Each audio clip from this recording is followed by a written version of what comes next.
to introduce our moderator for the plenary, a man with impeccable timing, Ron Sims. He was appointed by President Obama and unanimously confirmed by the U.S. Senate as the Deputy Secretary for the U.S. Department of Housing and Urban Development from 2009 to 2011. At HUD, he managed day-to-day operations of 8,500 employees and an operating budget of nearly $40 billion. Prior to the call from President Obama, he served for 12 years here in Washington as the King County Executive. And King County, if you don't know, is the 13th largest county in the country with 1.8 million people and houses the cities of Seattle, Bellevue, and Redmond. He was naturally recognized for his groundbreaking work on climate change, healthcare reform, affordable housing, environmental protection, and social justice. He was appointed in 2011 by Washington State Governor Chris Gregoire to the Puget Sound Leadership Council. That is a state group that is charged with restoring the state's largest estuary. Born in Spokane, he is a graduate of Central Washington University. And my personal favorite experience with Ron Sims is we had a small conference on ocean acidification, and Ron got up and challenged all of the scientists to do something about it. And 3 months later, we had the governor's panel on ocean acidification and report.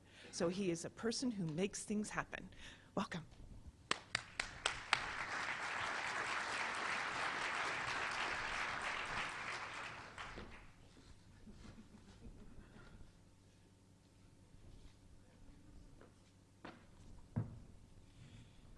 It is really great being here this morning, and I didn't want Nicole to worry, so I pulled in behind a State Patrol officer who was moving quickly down the freeway, and I just followed them and saying, they won't stop and get a ticket. So it worked out very, very well. But it is really, really, really great being here this morning, and I saw Nicole just kind of, he's here. It's really interesting being back in Washington, D.C., because I first went back and I thought, well, they're going to limit me to the role as Deputy Secretary of the U.S. Department of Housing and Urban Development, which was a lot of fun. And our real issue was to get out of our silos very, very quickly, so we struck within the first 2 weeks we were there in a new agreement with the Environmental Protection Agency, another one with the U.S. Department of Transportation, and then subsequently one with Health, Housing, and Human Services, Education, and the Department of Energy. And the idea was that no issue can stand alone, that we actually had to work across those silos that had been structured for years. They were concrete structures, very impenetrable. People had a lot of habits. It was different. You don't massage concrete. So our goal was to work outside of those and raise issues that we thought would have profound impacts on the country now and in the future. And one of the things that we did note and has been widely discussed, even when we got assigned to work in work groups. I was in Council of Environmental Quality, was very, very great about asking me to work on work groups. It was a group of us that were considered to be kind of people who were free thinkers, who would gather and then therefore instruct our staffs to look at not only the future in this country and issues that we would have, but around the world as well.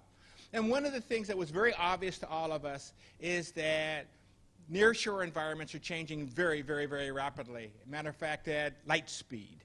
That if you look at the world today, that's where people are migrating. And the reason why is, as a human species, we've always done that.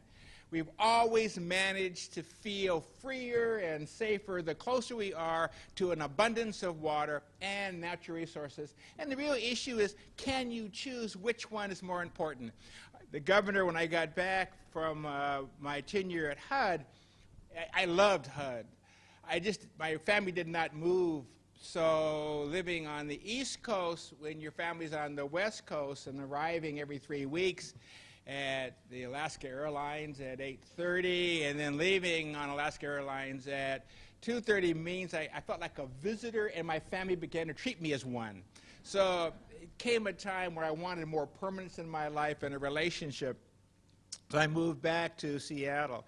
But it was interesting coming back because Governor Gregoire was very gracious to say to me, I want you to be a regent at Washington State University, but first you have to agree to be on the Puget Sound Leadership Council, which I did.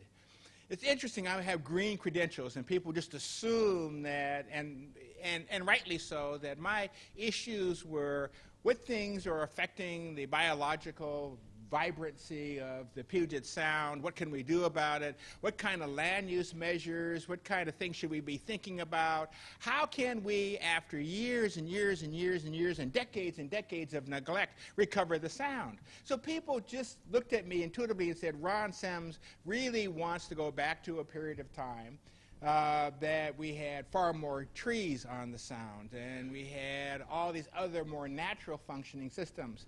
But I think I surprised by people by saying, no, actually, we've always had working waterfronts. That's what human beings do. We look at where our economy is robust, and we realize that waterfronts are absolutely critical to the economic welfare of communities and of states and of this country, and that being smart about them is important to not only this country but to the rest of the world. So I look at this conference, and I hope that you're realizing that don't look at issues of waterfronts in isolation. Look at how incredibly important they are to human welfare. That we have to find that sweet part of the baseball bat. And I always say it's a sweet part of the baseball bat because if you've ever played baseball, you realize there's one part of the baseball bat and a kind of pitch you can hit. It's slow. Now, even in a fastball game where the pitcher is coming at you at 90 miles an hour, there comes a moment where the ball seems so slow. And you have a bat that seems so perfect that you realize that it is crunch time. Hit it. Just hit it. It will slowly go off of your bat. And then you will have the sweet, sweet thrill of watching it go over a fence. And having people say to you, even when you're losing, that was a nice home run. So what we're looking for you to do is to find that sweet part of the baseball bat and hit the ball that we pitch to you because you are innovative and you are imaginative and you are smart. There is no such thing as an issue being outside of your capacity to mold and shape. You can't argue that. We have constantly found ways to reshape what we do, to look at what we do, and to do it better. So that there is going to be that marriage between the biology of this incredible Puget Sound and all water areas. I don't care whether it's Great Lakes, whether it's Chesapeake, whether it's the Florida Everglades, whether it is what's happening in California and Oregon and other places where we have commerce on waters. There is no such thing as one or the other. The issue is how do we merge the interest of both and do it incredibly, incredibly well. So I want you to take the science of the panel I'm going to be talking about, which is going to be hazard resilience and what it means for working waterfronts. Hazard resilience. Somebody says, how can you have a hazard and have resilience?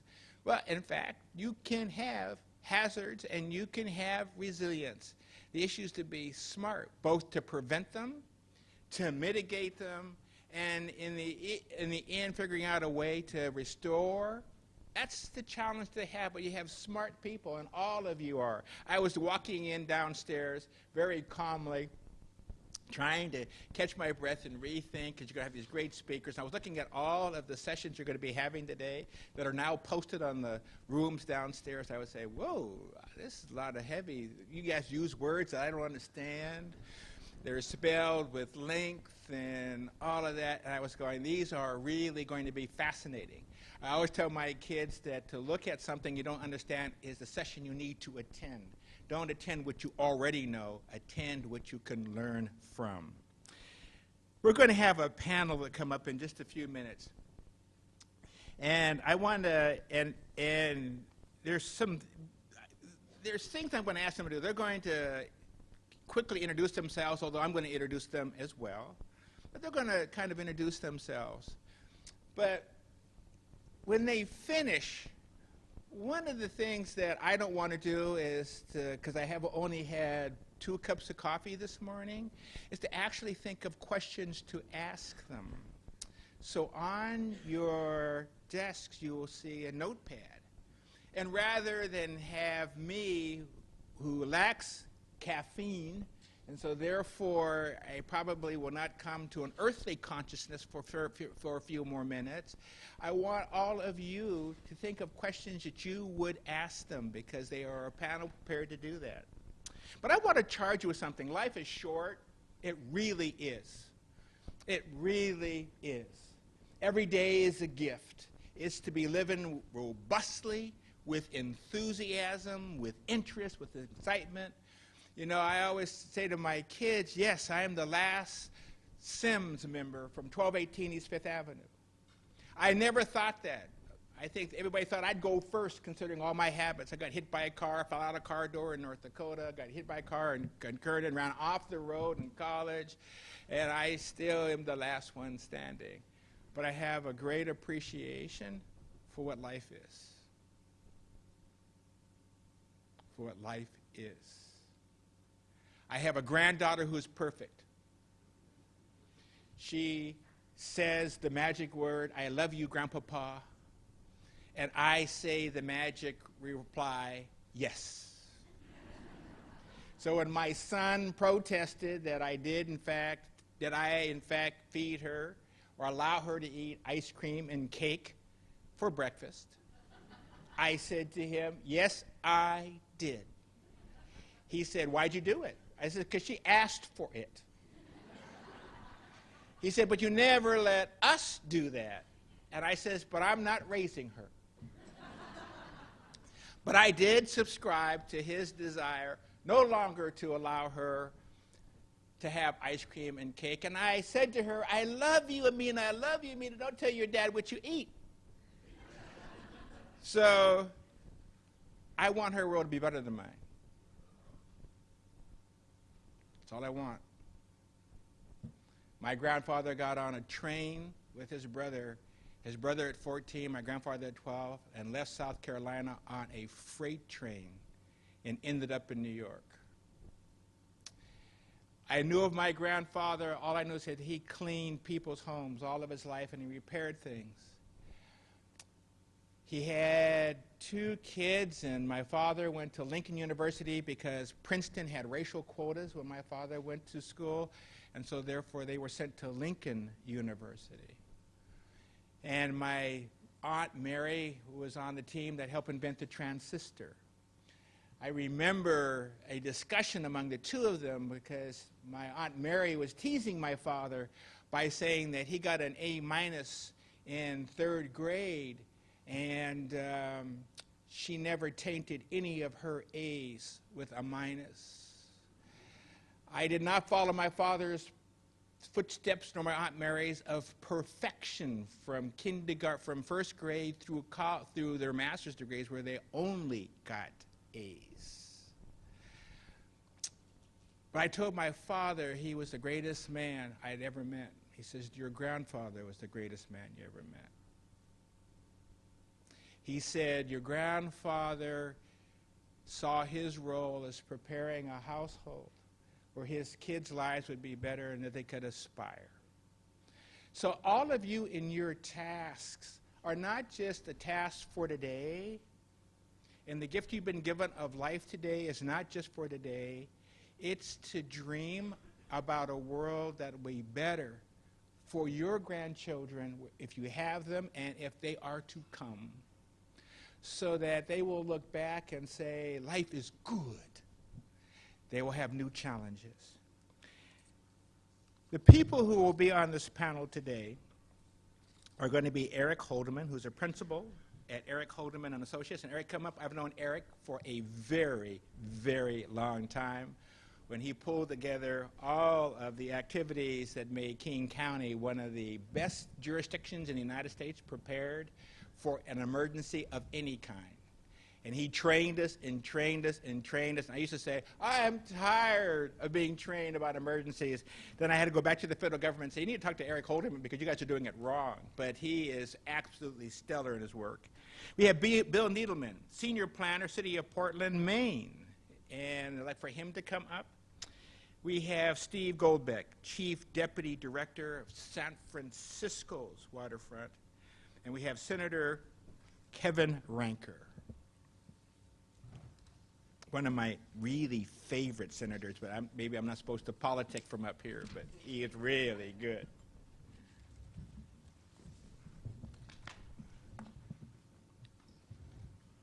I'm going to ask each of them just to give a short introduction to who they are.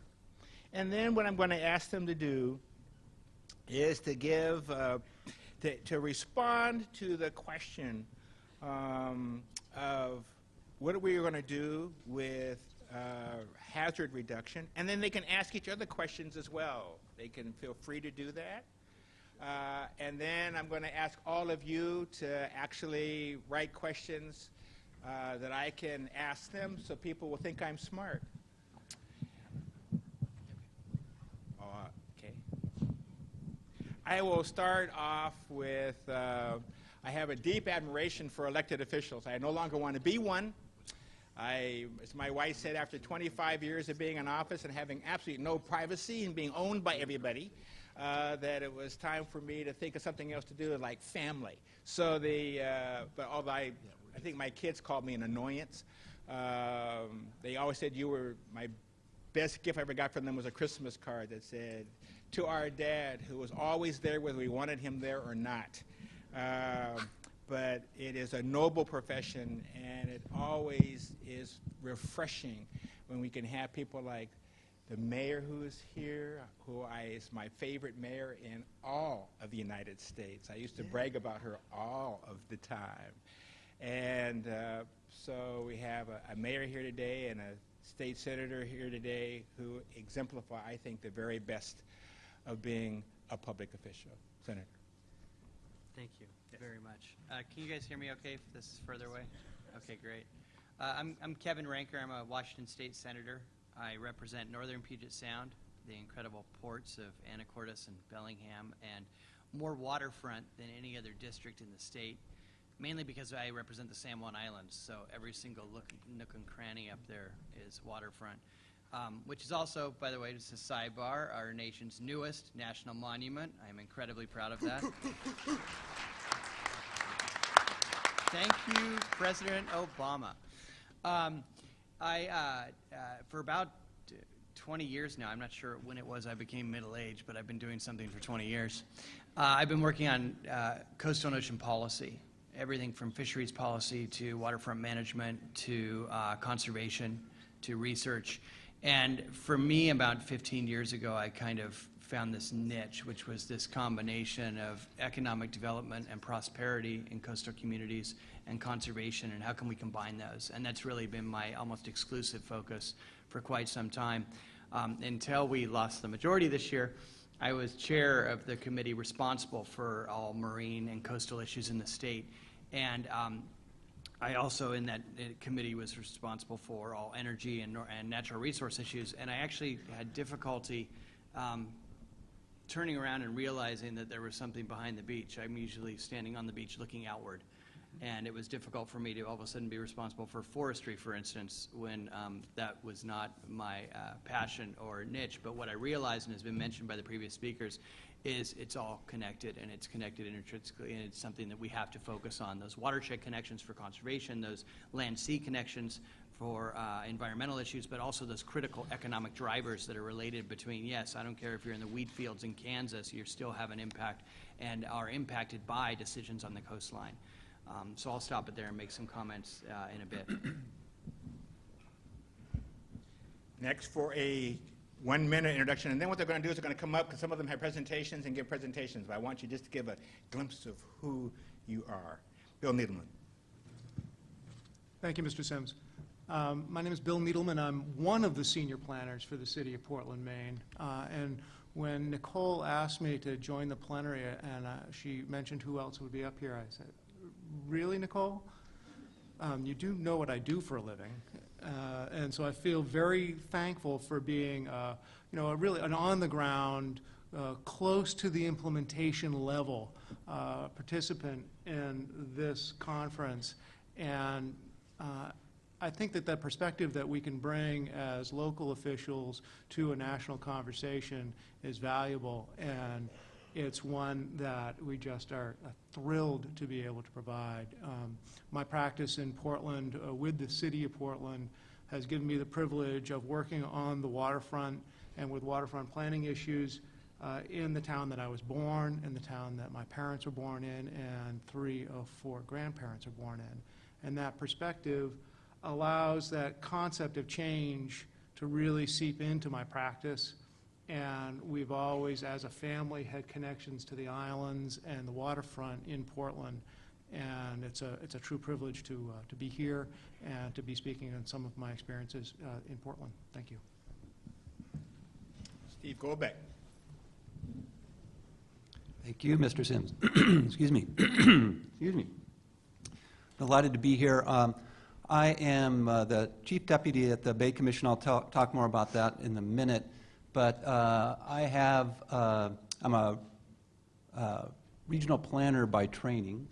And I've always been fascinated with the interface of the environment, which I love, and also culture, which I also love, and have been working on working waterfronts most of my career. In fact, most of my early days for several decades was working on dredging issues in San Francisco Bay, which sounds really boring, but there was never a dull moment because it was so controversial and so important, both in terms of being able to dredge our ports and keep our waterways open, to keep our waterfronts vital, but also to protect the environment that we love. And so trying to find that balance is one of the things that I've tried to work on in my career. And just happy to be here. Thank you. Eric Holdeman. Well, good morning. I'm Eric Holdeman, and I've been working on disasters and the preparedness side, the resiliency side, recovery, what have you, for about 24 years, federal, state, local levels. One of my major emphasis is the regional aspect of that and this whole piece of interdependencies that I'll be talking about, and then breaking down these barriers between organizations and jurisdictions. And since I have the mic, I can talk about Ron Sims real quick, because I did work for him for about 11 years, and I think you can probably see Ron Sims is not bound by time, space, or job title and what he might be interested in. He is an idea machine, which we feared daily, because he'd walk in, I got an idea, we should be solving world peace and hunger as King County. True statement. And I used to call it trying to put the bell on the cat, so we knew where the cat was and what he was doing. I don't think we were ever successful, as evidenced by today. So. I just followed staff lead. I used to have a phrase, and I lived by it. If you take a risk and you succeed, I will sing your praises to the end of the world.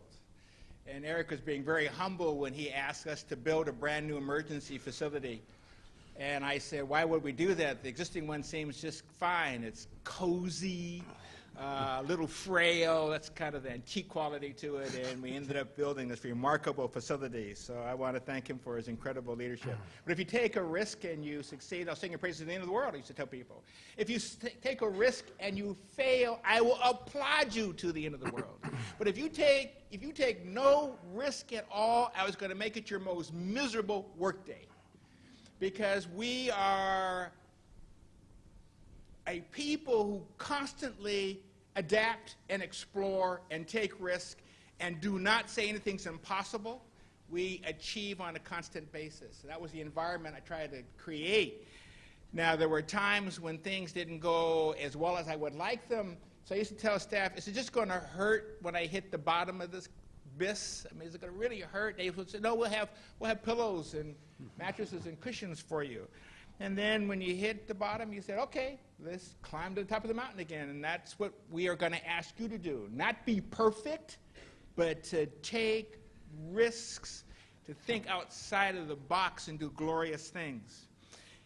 Now I would like to have Steve Goldbeck from San Francisco do the first presentation. And Nicole, no one ever, Eric first? Okay, Eric first, because no one has ever, there's an order here. You want me to follow it? That's, right? Not fair. So since I don't know, nobody's ever told me to go near a computer and have it work on a consistent basis, I'm going to ask all of you gentlemen to kind of influence this piece of technology. That's my pick. Okay, so following the congressman's lead there, I'm going to talk very briefly about resiliency and this interdependence. And you know, resiliency is kind of like sustainability.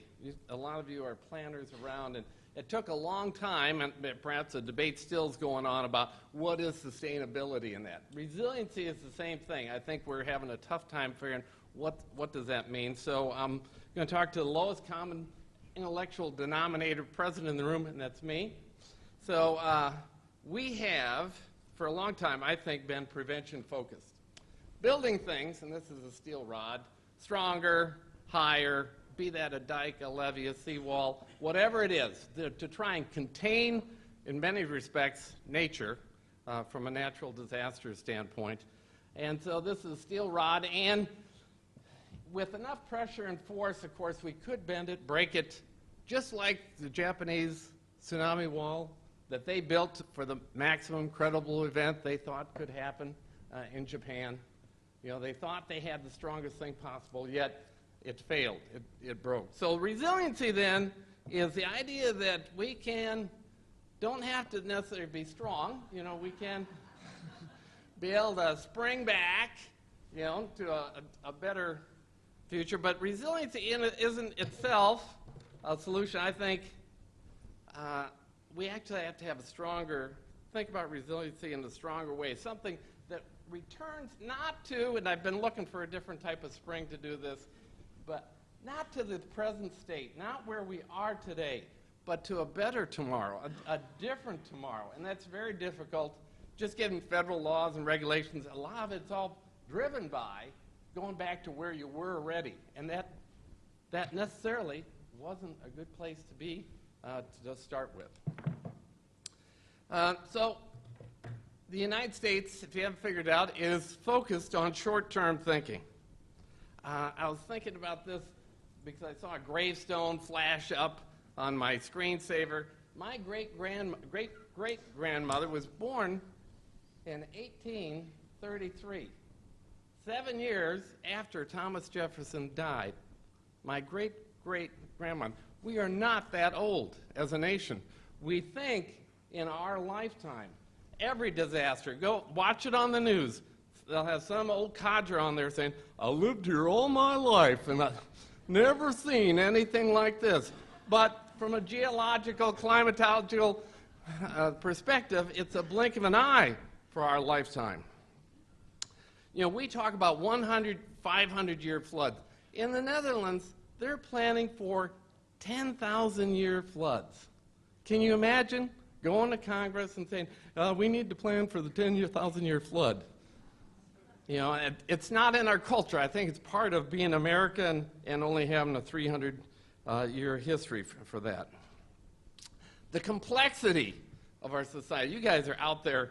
Now, we were talking about what would it take to replace the locks between Lake Washington and Puget Sound today, where you actually stop a river from flowing and impact fish and other habitat. Would not happen. I mean, the complexity that goes in to today, the interdependencies and interconnectedness of us, whether it's in our individual community, the nation, and the world, the globalization aspect of today. And at the altar of efficiency, we are sacrificing redundancy. A lot of people, I hear them talk about redundancy as though it's duplication. Duplication is waste. Redundancy provides some flexibility in the system, but just-in-time delivery.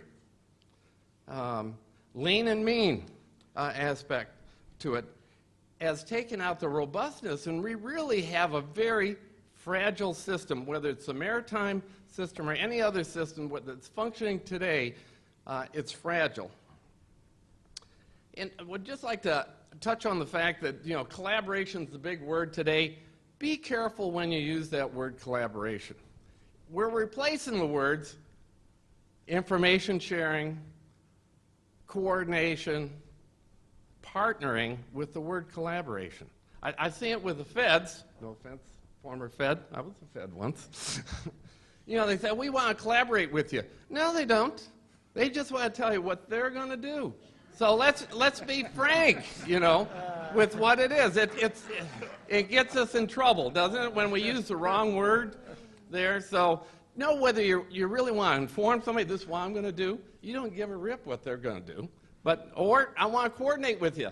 I want to tell you what I'm going to do. You tell me what you're going to do. Or we're going to partner, or really we're going to start with a blank sheet of paper and collaborate. Now, there's a lot of top-down emphasis of all this, but the real work where the rubber hits the road is right here, in that local community, in the individual business, in the development aspect of it. So, Mississippi River, you know, as mentioned, and one thing a farm boy always has is common sense. I have not met a successful farmer who does not have common sense. Trust me on that. You won't find a farmer that's still farming that doesn't have common sense from that. But the impacts of the river, Mississippi River, and the drought there, watch that ripple through our nation here in the next 6 months, 12 months, what have you. All that grain, and reduced amount of grain because of the drought, has to go somewhere. But the system is set up. It's a pipeline. It's lean. It's mean. There isn't a lot of redundancy there. It's going to have to adapt to that. So when we talk about ports, there isn't a more dependent type of business or function than ports. If you don't have electrical power, those cranes you see, those big cranes, there's not a generator made that will power those cranes. None. Zero. There's no emergency power for the crane. You got to have electrical power. If you don't have the rail system working, if you don't have the road transportation system working, if you don't have longshore to load or unload those ships, it ain't happening. Highly interdependent from that standpoint. These modern terminals that, you know, we're talking about, ships are getting bigger and bigger. That, you know, post-Panamax, I think, is about 12,500 TEUs. They're talking about 18,000 TEU ships are being built now. They're planning for 24,000 TEU ships. A modern terminal, one's being built in Long Beach, Port of Long Beach now, is $1 billion. $1 billion. And another $500 million for equipment to operate that terminal. These are huge investments that I hope someone's thinking about sustainability, redundancy, and climate change for. Now, what are ports doing about sea rise? I don't think, not a whole lot. Now, they're working on the mitigation aspect of this and climate change because of air quality. Air quality has been a big deal here on the West Coast. So you got low sulfur fuels, you got cold iron where you plug the ship into shore power so they don't have to run on diesel fuel or from that standpoint. We're looking at LNG. You're going to see a whole lot more happening on LNG, at least on the West Coast in Puget Sound. One of the ocean carriers, Tote, that goes to Alaska, is converting their ships. The Washington State Ferries wants to convert one of their class of ferries, the Issaquah class, to LNG because it's cleaner burning. So they're working on it from a mitigation standpoint of air quality, and then, you know, long term that affects everything. So adaptation, the idea of planning for the future. I had a quote, heard an executive make not that long ago, here in 2013. Before we do anything, we need to know what the facts are. Before we do anything, we need to know what the climate, you know, what's the impacts, what's really going to happen. And I would ascribe to, there's lots of debate what's really going to happen there. Hopefully these panelists can inform you better than I can, but we can't wait to know what the facts are. We're going to have to make some planning assumptions as communities, whether it's a worst case or something in between there, and start planning for it, because the as-built isn't going to be able to cut it for the type of climate change and sea rise that we're seeing. Here in this region, December 17th, we had what's called a king tide, high tide, and we've seen damages at Port Tacoma and Port of Olympia from that, and there was not a storm event. I mean, the water was almost glad like a pond, and we had damage from that one king tide. As you get, whether it's 6 inches a foot or 4 feet of sea rise, we're going to have significant troubles if we don't start planning and acting today. And then I'd just like to say, let's watch what New York and New Jersey are going to do following Hurricane Sandy. I think that'll be an indicator. And what we have to do is stop rebuilding. We have to stop subsidizing bad behavior, putting it back the way it was. A lot of folks have never seen the play Little Abner. There's this song. Anybody know Little Abner? Seen? All right. Well, Daisy May sings put him back the way he was. We got to stop putting him back the way he was, where we are today. We need to plan for the future. And the federal programs drive a lot of what we do and trying to influence that from that standpoint. So we need to stop fighting the water, trying to protect against it, and learn to live with water. The storms of today, those storms of today are really the tides of tomorrow. And look forward to your questions and the rest of the panel's remarks. Thank you.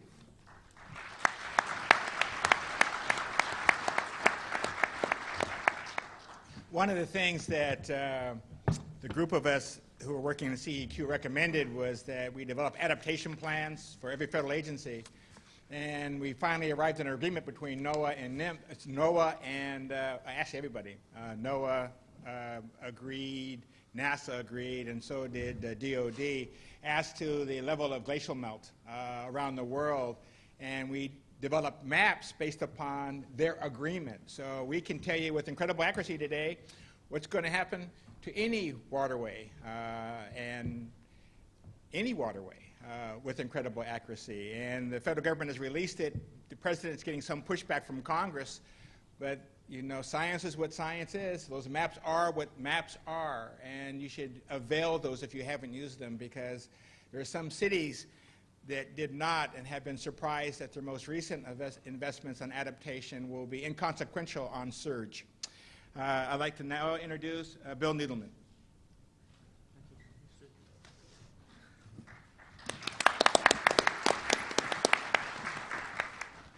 Thank you, Mr. Sims. I'm just going to give a very brief introduction to Portland, Maine. I think a lot of folks in this room are probably a little more familiar with the other Portland, our younger sister, who grew to be quite a bit larger than Portland, Maine. But in the map that you see up there, that's the aerial is the actual city of Portland, and you can see in the inset map down below that we're on the southwest coast, is what we call it. And so we're actually west coasters as well, because of the orientation of the coast of Maine, which runs northeast, southwest. So as you go towards Canada, we call that going down east, because that's in the downwind direction. If anybody has an opportunity to go to Maine, I do encourage it. It's a remarkable coastline, and it's been a tremendous pleasure for me to see a glimpse of the coastline that you have here in the Puget Sound region. I'm going to tell basically a story, and it's an anecdote which touches on this idea of are we ready for climate change and resiliency and hazards resiliency. And the story is that it's the day that FEMA came to town. It's important for me to say this. There's no villain in this story. There's no bad guy. FEMA, the city of Portland, and the state of Maine, everybody had a role to play. Everybody had a job to do. But FEMA came to town and said, we need to change the FIRM, the flood insurance rate map.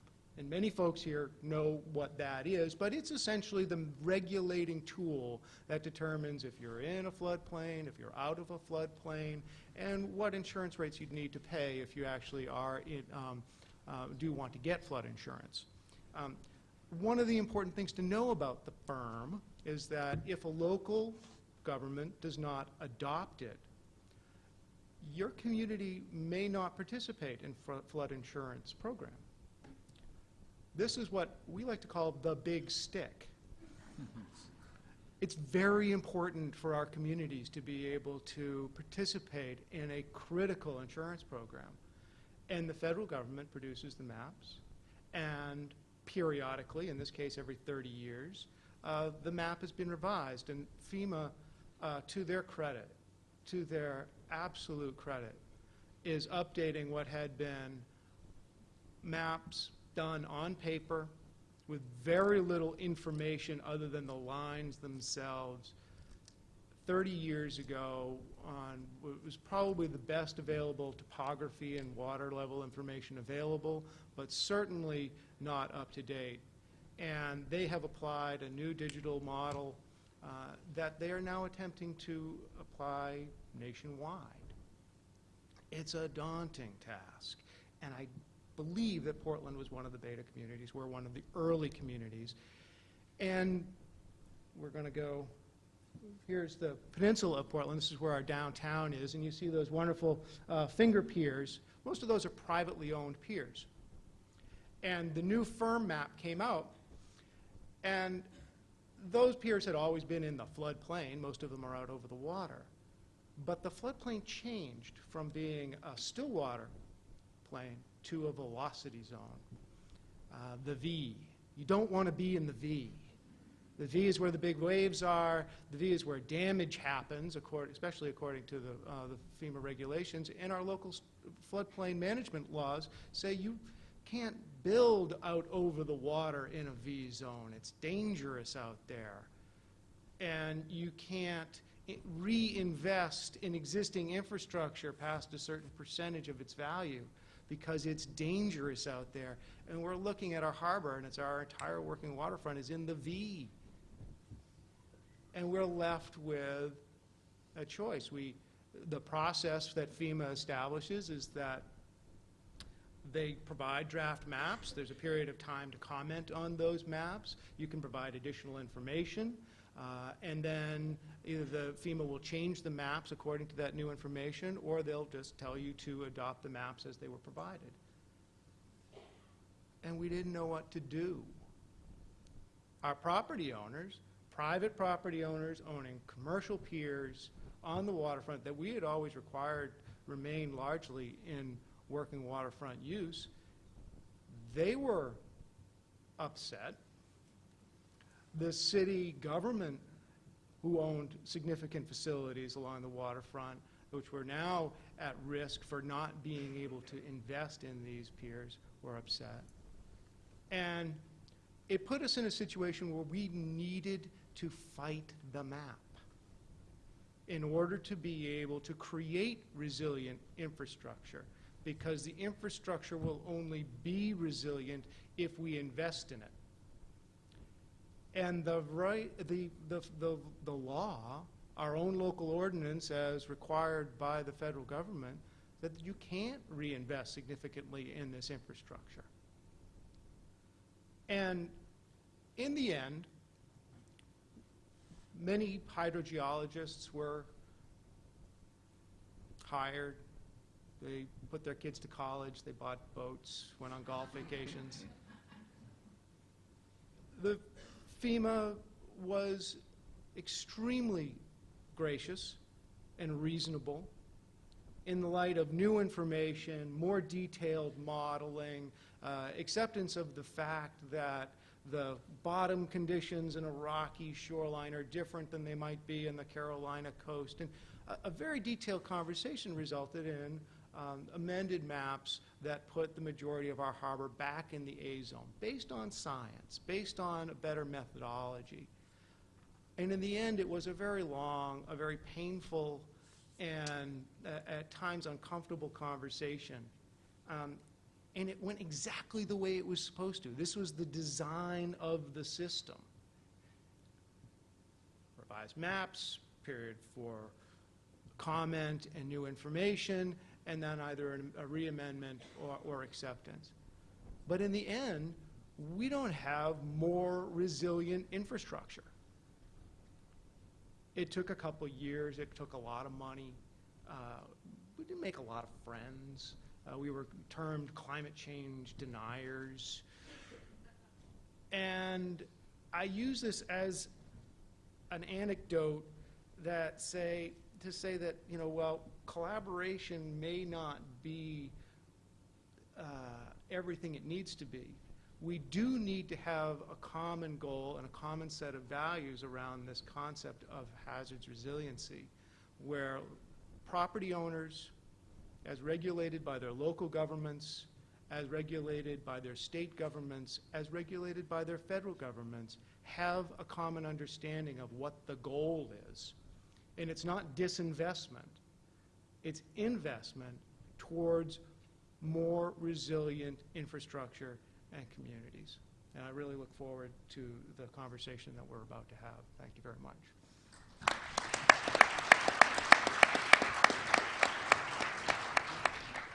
Our next speaker will be Steve Goldbeck.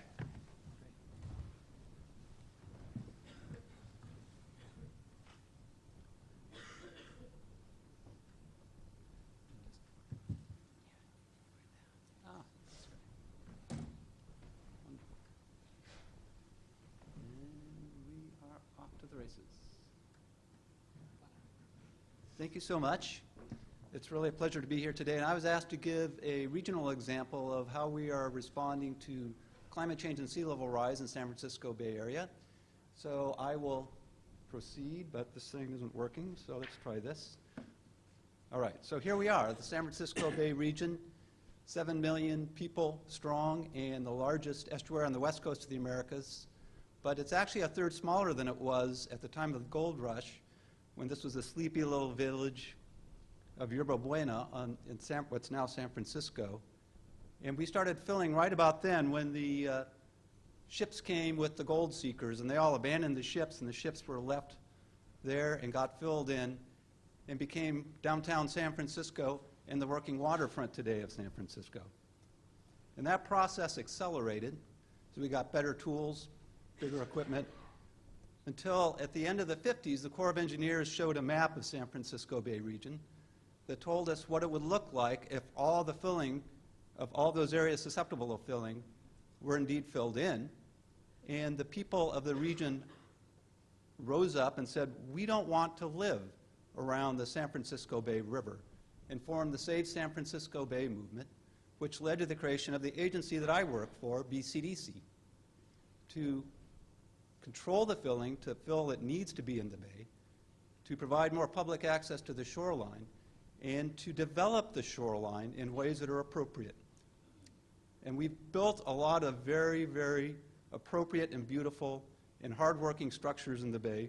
We've approved projects that restore the bay. The bay is actually now larger than it was when the commission was established. And we have a lot of abundant and beautiful public access to the shoreline, so I guess we can pat ourselves on the back. But we now face a new challenge. We no longer have a shrinking bay from bay fill. We now have an expanding bay from sea level rise. This is at the tide gauge at the Golden Gate, showing 7 inches of sea level rise over the past 100 years. And we know that this is going to accelerate with global warming. We just don't know how much. And so our agency decided we needed to look at this new threat and respond to it. So we did a regional vulnerability assessment of what the risks are to the bay's natural resources and its built environment from sea level rise. And we used scenarios of 16 inches at 50 years, 55 inches at 100 years as a planning estimate. And USGS, the U.S. Geological Survey, did the heavy lifting of the analysis for us.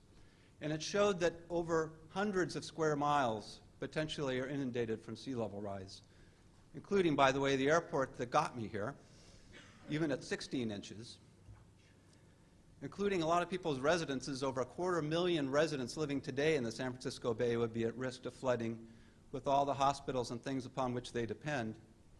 And then also our Silicon Valley. Google's corporate campus is in the area that could be inundated. Imagine if you Googled something and it said, sorry, we're underwater. Estimated cost just to replace the things that might be flooded is over $60 billion. And this isn't something that's going to happen a long ways away as storm events come on top of the sea level rise signal. You're going to see flooding. This is right in front of the Ferry Building in downtown San Francisco during a storm event today. And to show this, we overlaid the map of the 16-inch sea level rise with the 100-year floodplain and found that they're the same thing. So literally, today's flood is tomorrow's high tide. So our commission decided to adopt new policies to address sea level rise and climate change in the permit process that it oversees. As you might imagine, that was controversial. And it wasn't just the deniers of climate change and the people who didn't want to think about it. A lot of the folks who want to develop the shoreline with working waterfronts and a lot of productive development thought that this would dry up the economics and they wouldn't be able to build their projects. It would be dispiriting to the economic environment. And also, the local governments were concerned that why is BCDC trying to take over the jurisdiction of this inundation zone? And we realized that although we had done a good job of educating ourselves and a good job of going through our very transparent process to try to adopt these policies, what we hadn't done is educate the community as to what the risk is and what we needed to do about it. And that really is what the problem was. So we took 3 years, many, many, many public hearings, and we went around and met with every one of the 9 Bay Area counties, a lot of the cities, economic development groups, environmental groups, and talked about what the problem is and what we were trying to do about it. At the end of the process, the Commission unanimously adopted the new policies with support from the environmental, economic, and social equity communities. So what do these policies do? They require significant projects on the shoreline to do their own vulnerability assessment of what the risks are to them from sea level rise. And then they're supposed to do 2 things. First, the green line shows that out to around mid-century, sea level rise, it's rising, but it's not rising super fast. We can deal with it. That's about the lifetime of a lot of the investments folks are going to do on the shoreline. So people are required to be resilient in their projects to mid-century sea level rise. But then going out, sea level rise takes off. We don't know how much. So what they're required to do is have an adaptive management plan to manage the facility out to the end of 100 years. But we realized that a case-by-case, permit-by-permit approach isn't going to make the region resilient to sea level rise. So what we called for was a regional sea level rise strategy, not to be prepared by BCDC, but prepared by BCDC with the other regional agencies, the Associated Bay Area Governments, the transportation folks, and the Air Board. And most people think of fight or flight. We're either going to build a really big levee or we're going to get the heck out of Dodge. And what we realize is we need to live with water as well. And these are people living with water in Venice, Italy. This is a building in Hamburg that's resilient to sea level rise and flooding. So we did a design competition to get new ideas. But what we realized what we really needed to do was go into our own backyard and start thinking about how we would adapt to these changes. So we did the Adapting to Rising Tides project with a regional community. We picked the Alameda shoreline in the East Bay and started working with local governments, local communities, equity groups to do cooperative planning as to how we should do it. We partnered with a lot of folks, too numerous to mention, but I do want to shout out to NOAA and the Highway Administration, the federal folks, who helped fund it. But what we wanted to do was come up with a cross-sector and a cross-jurisdiction framework to deal with sea level rise, because flooding doesn't respect sectors and it doesn't reflect jurisdictions. So we need to work together. We needed to come up with new tools, and we wanted to figure out what should be done at the local level, what should be done at the regional level, and what we need at the state and federal level. And we decided that we needed to assess not only the economic aspects, but the environmental aspects, social equity, and we needed to address governance, but only at the end of the process when we figured out what the heck we need to do, so then we can figure out how the heck we're going to do it. I'm not going to go into the details. We did but much more detailed mapping and assessment of the subregion. And just as an example, we looked at the Port of Oakland, a working waterfront, and found, lo and behold, it's not vulnerable to most sea level rise until you get out to 100 years with big storms.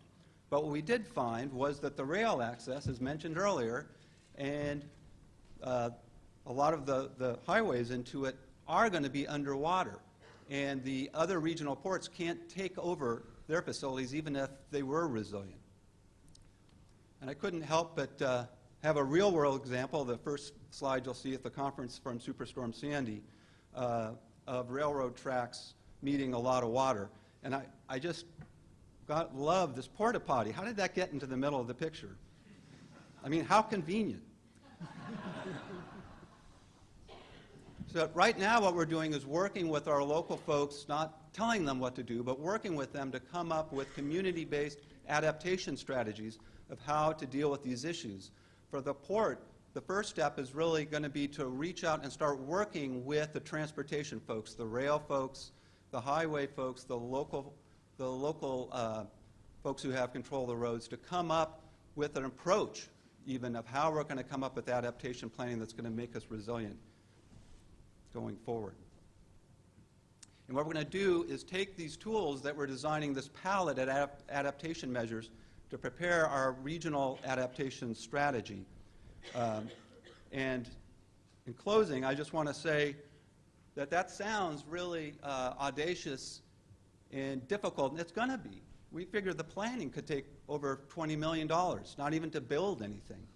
But we think just like back in the 1960s when the Save the Bay movement took this inevitable filling and came up with a new plan to be a thriving economy but protect our environment, we believe today that we can come up with a strategy to live around an expanding bay and still have a resilient economy and a wonderful environment. And with that, I'd be happy to answer any questions. Thank you.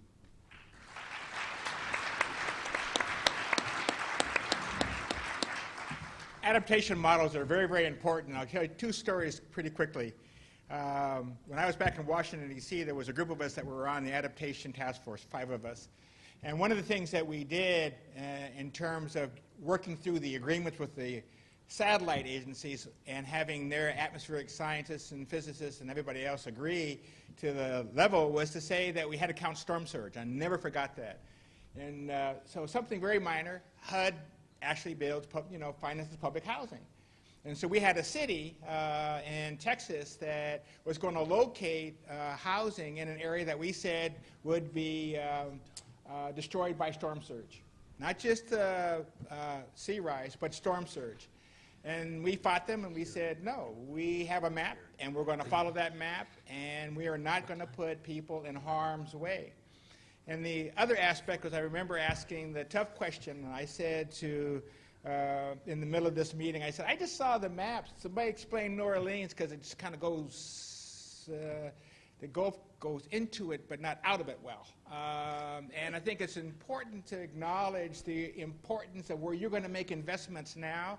And the other one was in King County, where we're looking at a variety of things. The city of Seattle, Port of Seattle, we're looking at ports. We were looking at waterways, because we realized that we were going to not have we have snowpacks, but they're going to go up another 1,000 feet, so that we would have torrential rains that would flood our levees, which is why we're rebuilding our levees. So if you're in a waterway system or if you're in a port located near a major waterway, the key is to look at those maps and realize that you can debate causes of climate change till the cows come home. The fact is that we have to acknowledge that it's occurring and it will have consequence, and the issue is whether or not you're going to make smart, prudent investments that will allow you to remain economically viable, because the minute that you're overwhelmed by the problem, your economic viability changes very, very significantly. And to have a rebuild of something you could do cheaper now than you can do in 20 years, or you're going to have to spend billions of dollars more. It is prudent now for smart people and smart countries and smart communities to make investments that ensure their long-term ability to reduce impact and to be resilient. I'd like next to introduce our State Senator Steve Ranker, who I love because he's always cutting edge. He just reminds me of what I did when I was this young.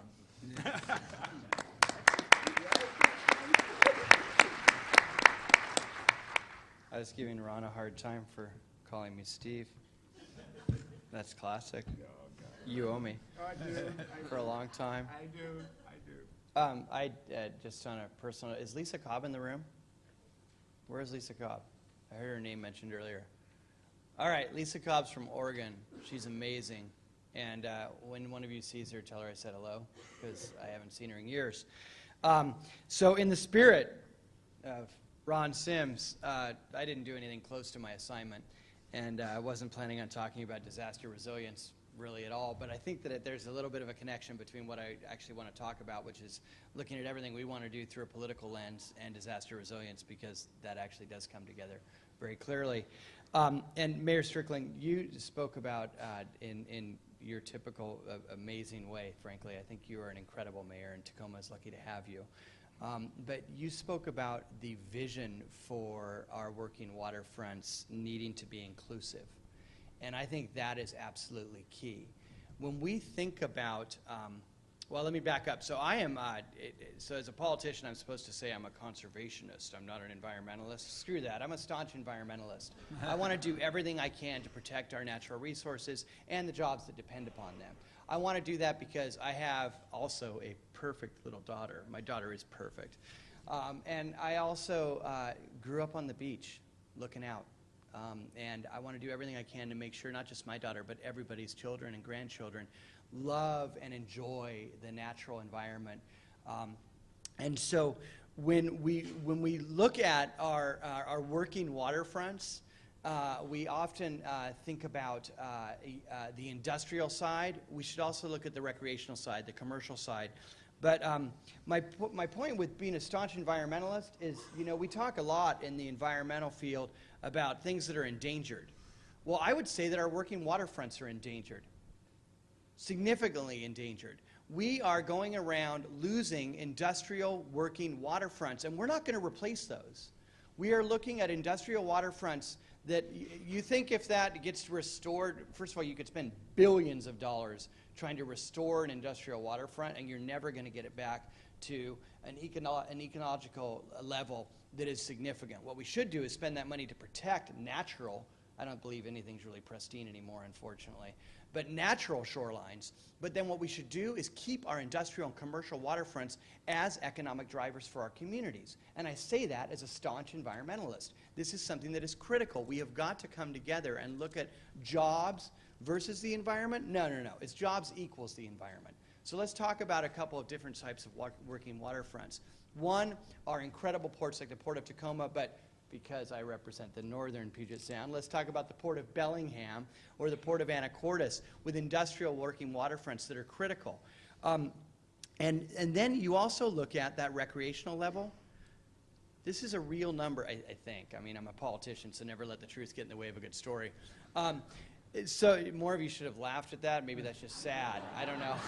Okay. $1.1 billion in annual spending directly supporting over 15,000 jobs. What is that in Washington State? That's recreational fishing.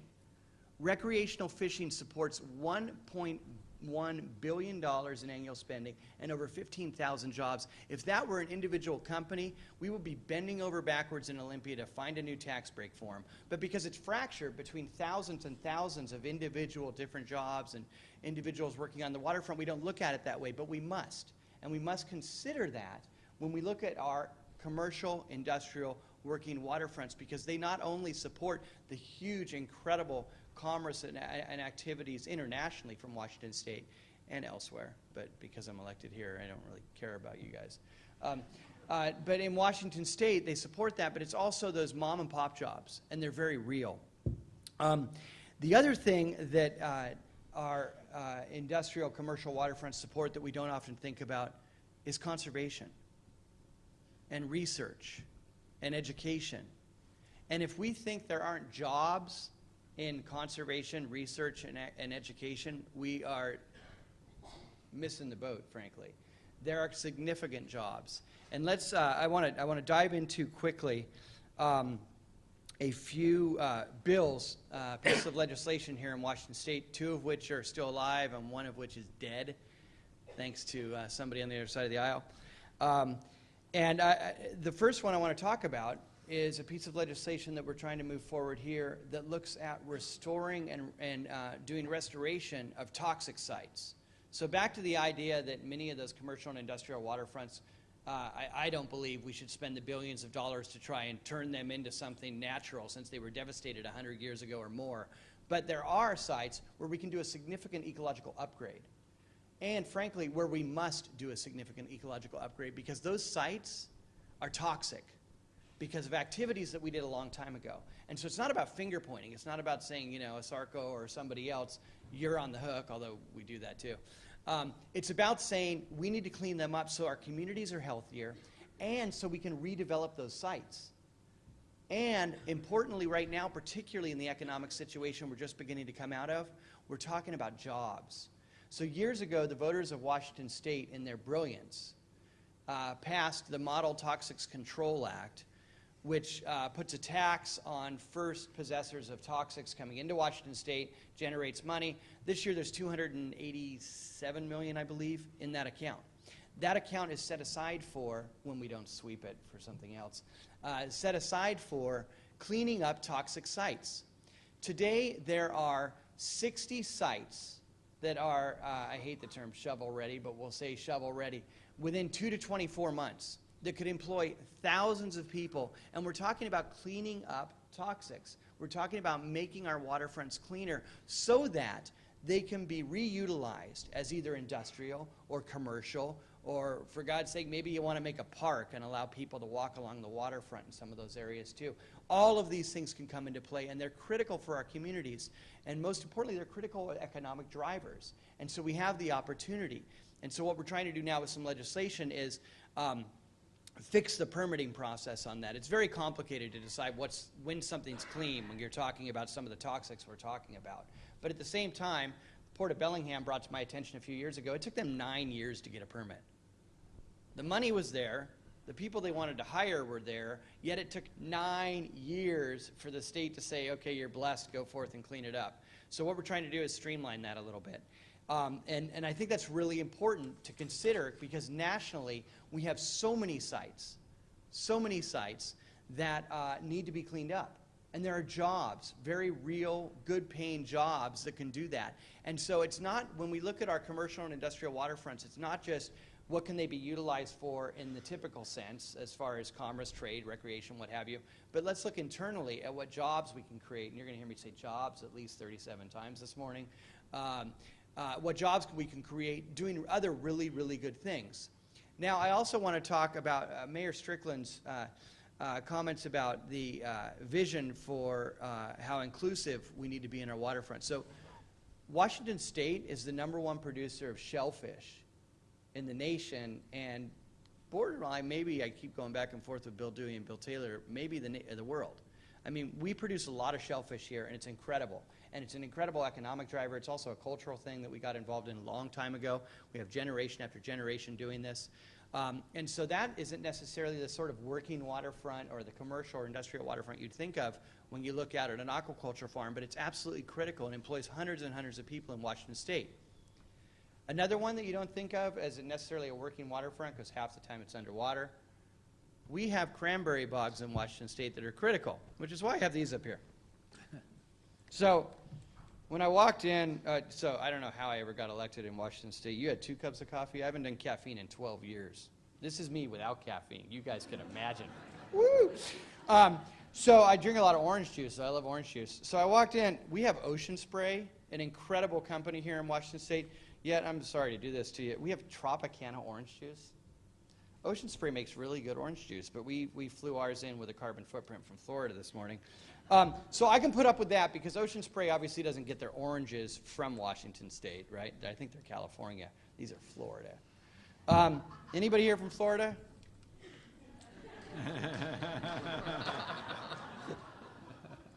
So, actually, ask me about Sunkist later. Your orange has got nothing on California. So I can understand maybe Tropicana orange juice because it's a fight, California, but Ocean Spray, we get the money then. But this is sacrilegious. We have cranberry juice outside from Florida. Now, I'm sure they bought their cranberries from us, so you can figure out your carbon footprint on that. But I just had to do a little jab there because Ocean Spray is a great company and a good example of another sort of working waterfront that we don't often think about. Now, let's talk about the bill that's dead. This died last week, and not because it wasn't a good bill. It died entirely out of political spite, which is the worst way to lose something. When something's a really good idea and it dies because, you know what, Congressman Kilmer and I were talking about this, and we served in the state senate together for a while, and he's anybody who's represented by Derek is lucky. That guy's brilliant and really kind. He's one of those people that when he asks you how you're doing, he actually wants to hear how you're doing. He doesn't want to hear fine. He's just a nice guy. We were talking about how very much, unfortunately, both at the federal level and now we're seeing it at the state level too, there's some folks who are party before country. They'd rather see their party, they'd rather see the country fail than their party lose a debate, which is unacceptable. And I'm not saying that's one party or another. I'm saying that there's individuals in both parties who are getting caught up in that, and it's unacceptable. I was elected to represent everybody in my district, not just the ones who voted for me. This bill I'm going to tell you about died because somebody didn't want me to have a win, not because it wasn't a good idea. And that sucks. Plus, it was my bill. So, and you guys will particularly, I think, appreciate this. The bill was titled the Working Waterfront Redevelopment Act. And what I was trying to do with that, it was brought to my attention by some folks who have a boatyard that they were trying to get a permit, a number of permits, because they wanted to do an upgrade for the facility. They realized they had some stormwater problems, and they wanted to upgrade it. They didn't have to. They were going to have to. I mean, it wasn't entirely out of the goodness of their heart. They saw some potential violations coming down the line. But they really wanted to make a difference. They wanted to do good by the environment on their industrial waterfront. They had to get 5 permits, spend thousands and thousands of dollars, and it took a whole bunch of time. And in the end, they ended up not doing it because it was too time-consuming for this smaller shipyard, and better called a boatyard. In this case, it was smaller. I talked to some folks at the Port of Bellingham. They shared with me similar ideas. I talked to some folks down here at Tacoma. They shared similar ideas. So I put together legislation that basically said, we're going to do one-stop shopping. If you can show that the project you're trying to do has an ecological benefit and that you're creating jobs, one stop. Instead of going to 4 state agencies, you're going to 1, and you will have your permit within 60 days. And now there's obviously very strict criteria. This is not if you're going to be a coal export facility. You're not going to get streamlined. But it was trying to look at some of the opportunities that we may have so that we can improve our working waterfronts in a way that benefits the environment but still maintains jobs. And it's critical. There's jobs. I think that was the 16th time now. So it's absolutely critical. And unfortunately, that bill's dead. I'll reintroduce it. The fun thing, and for those of you from Maine, I should have said this earlier. I serve on the advisory body for President Obama's National Ocean Council. I was appointed 2 years ago.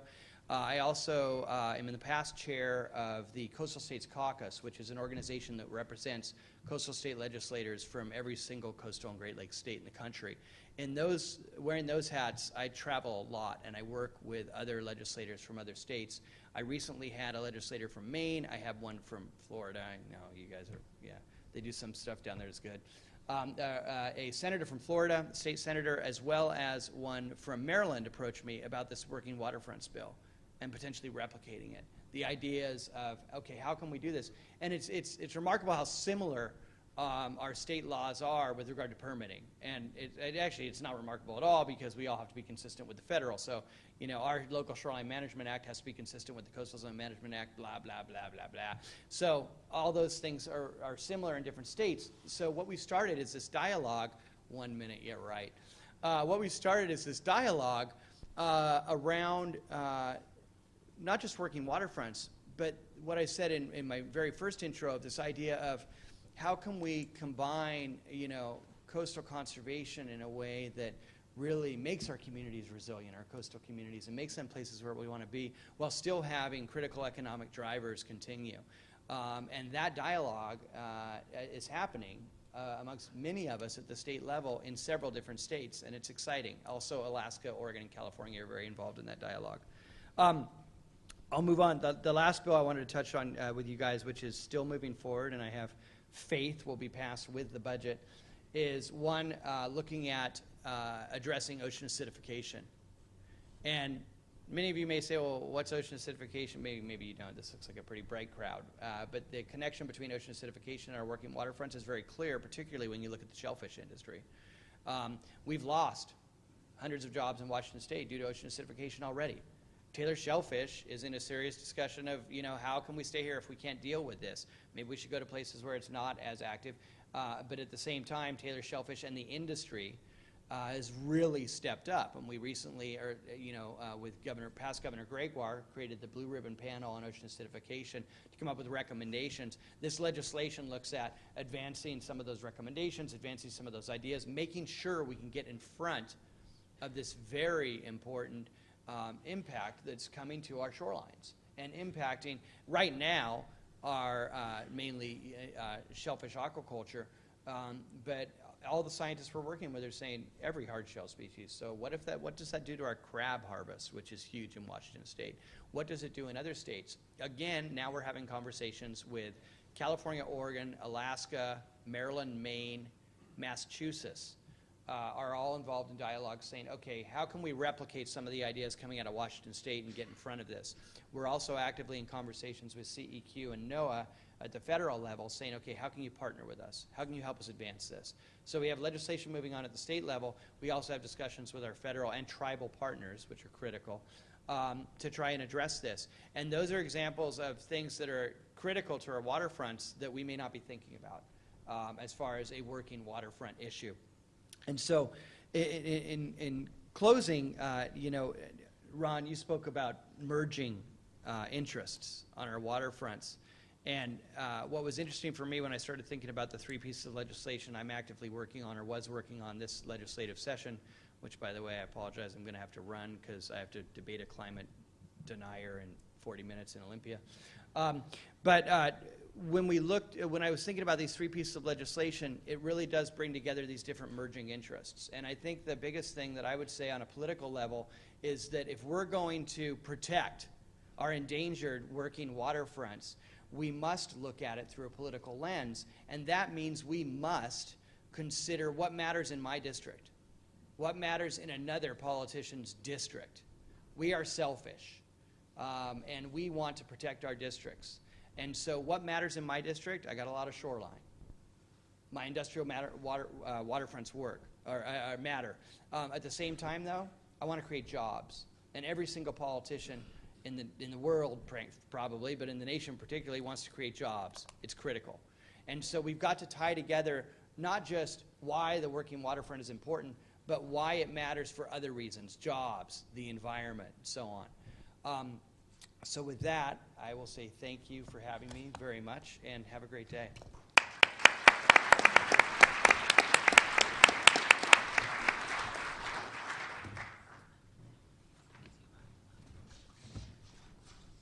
If you have any cards with questions on them, can you please hold them up so we can collect them now? I didn't mean to call Senator Kevin Ranker Steve. I don't even know why I did that. I've known him as Kevin all the years that I've known you. Yeah. But my sons I have three sons, Douglas, Daniel, and Aaron, and I've often mistakenly called Daniel Aaron and Aaron Daniel.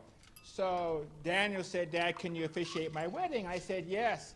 And then his fiancée, Akanksha, said, he'll have a sign saying, I am Daniel. When we do the officiating, didn't realize I was so obvious at mixing them up. So I do apologize, but evidently it's a habit I've acquired. But my mother, when she was mad at everybody in the family, she would call them Ronald. And my dad is James, and she called him Ronald. And she called my twin brother Donnie Ronald, and she called my oldest brother James Ronald whenever she was mad. So I wasn't mad at you. It's just probably genetics. Anyway, I have two questions already. One for Steve Goldbeck. What legal techniques are you applying to achieve your goals? For example, are you considering the things like transfer of development rights or TDRs or reductions in development rights? Excuse me. Well, we're still at the let's figure it out stage, so we don't have all the nice pat answers I can trot out. The first thing we're doing politically, though, is trying to bring together the regional agencies that usually work in their own furrows and ignore each other, and we realize that we have to come together. So the state law set up something called the Joint Policy Committee, which brings together the regional agencies that I mentioned earlier to try to coordinate our planning so that instead of us doing our different planning, go, whoops, that doesn't work with what we're doing. We're actually working together at the front end to try to work these things out. The transfer of development is a great idea as our rolling easements, but they had those in Texas and they basically have stopped doing them because they're so controversial. We're really going to have to look, we think, at setting up some kind of, excuse me, infrastructure development bank approach or something like that in the region because it's going to be expensive. We're not going to do it through regulation. We're going to do it through coming up with cooperative programs.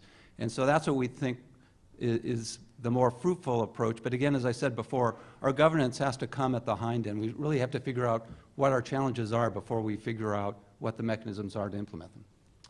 For all of you, one of the things that I'm going to merge two questions here. We've all watched the political debate on climate change and how to make things work, but do you think that Hurricane Sandy is changing the resiliency conversation? Each of you can respond to that. 1 minute. We'll see. It has not done it previously. I mean, Katrina didn't do it. I mean, we're still trying to protect, a major city that's below sea level. Hopefully, I see some indications, from the governor there in New York, certainly the mayor, where there's thinking, okay, there's certain things we have to protect. We can't just move the subway from that. So there's a rationale for protection. But when you look at residential areas, and whether the Jersey Shore, and you got all these memories, and it's wonderful, and you want it for your grandkids and your granddaughter who's perfect, we've got to overcome that emotional attachment to what was to, the reality of tomorrow. So I'm hopeful that maybe they'll do something there on the residential side. Hurricane Sandy wasn't as large an event in northern New England as it was in southern New England and certainly in New York and New Jersey. But we've had other storms that have touched us, and I think it's personal experience that will accumulate over time. The more that people experience sea level rise as something that they can see, the more it will pervade the general conversation around resiliency and infrastructure, regardless of cause. We can point to pieces of infrastructure that we've seen changing within our own lifestyle. I like to go to a little beach right in Portland, in the city, and there's a street monument laying down in the sand. We didn't put the street monument on the beach. The beach came to the street monument, it laid down, and now we sit on it and the dogs pee on it. You can point to it, and you need to take people there and show them, because they won't recognize that it's a street monument. It's just a piece of granite, and it's our job to show people what coastal erosion looks like in an urban environment, and then they will get it. So when you have a king tide, like we had, probably might have been the same tide, we went for a walk, and we invited people to go for a walk and see what it looks like. Beautiful sunny day, people driving through the water. They don't know it's seawater. It comes up through the sewers. It's just a puddle. So Sandy, yes, it will pervade the conversation, not in Maine right now, but every single personal experience will help us get to a point where we can have a real conversation. We found in San Francisco Bay that it has has changed things a little bit. And of course, there's a window of opportunity of these things. You know, right after the storm hits, everybody wants to do something to fix that, and then after a while, something else happens, and they get distracted and they forget about it. But it's the whole climate change and sea level rise thing, in most people's attention span, is just somewhere out there. And the nice thing about Sandy, which was a terrible thing, and I'm sorry that it happened, but the only good thing I can say about it is it brought that thing out of the future to today. So people saw, wow, things could get really screwed up. This is something we really need to think and talk about. And we found that folks who before weren't interested in talking about this topic are now more interested in addressing it. What I would add is that on a political, so yesterday we passed a bill. I was prime sponsor of Governor Inslee's climate change bill. Off the House floor, we already got it out of the Senate. That's a big deal. And the way we got it out of the Senate, with the other side being in control, is they demanded that we remove all of the intent language. So we had to remove all the language that talked about why there was a climate problem, how it was impacting us, and so on, and move forward with just what we were going to do about it. And what I found, and I wasn't kidding, and I don't know how many minutes now, I have to be in Olympia because I need to debate this guy who's coming in to say the world is flat. You can see where I stand on this issue. The reality is, however, that politically, I believe things like ocean acidification that very clearly are impacting jobs in our state due to impacts from climate are real, and it doesn't matter what side of the aisle you're on, where you are on the climate debate, you want to do something about protecting those jobs. And so what I'm getting at is, I think where we need to move away from is, frankly, there's enough science. It's very clear, at least to me, climate change is real. So let's do something about it. But if I have to not talk about the fact that climate change is real and I just move into action, that's okay. And so politically, sometimes that's necessary. Either yes or no. Do we, listening to your responses, so I'm just really curious, do we have to have catastrophes in order to motivate people? Yes. Proven fact. Crisis creates community. Yes, absolutely. Unfortunately, yes. Okay. Not that we want to encourage them. I actually agree as well. We have, interesting in science, we talk about sea rise and we talk about tides. We tend to say we're going to have, but the real issue is, do you think that climate change is affecting tides, or is tides beyond the climate change? It's just going to be the rising sea levels and tides that are going to be the factor. Are they interdependent or not?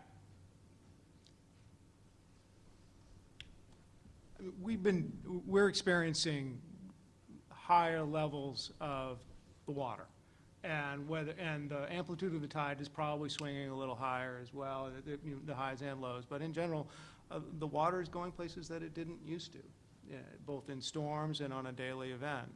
There's a Whole Foods in Portland where the trees died in the tree wells, and we couldn't figure out why the mulch kept disappearing.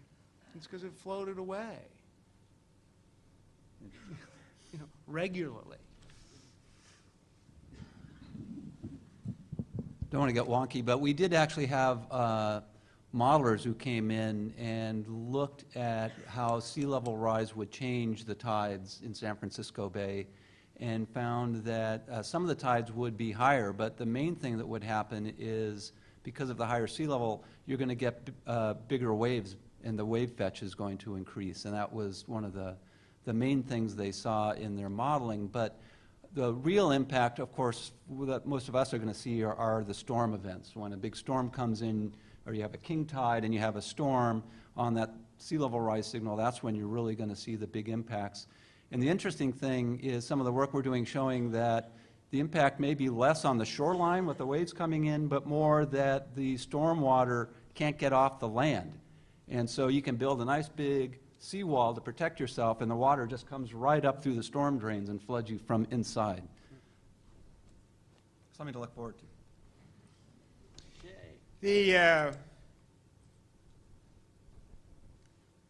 We've had a great panel. The issue about, do you need catastrophes to alter public opinion? And everybody kind of saying in their own way, yeah. I always say that it's always important to be able to seize the moment. You have two responsibilities today because you have the skills for them.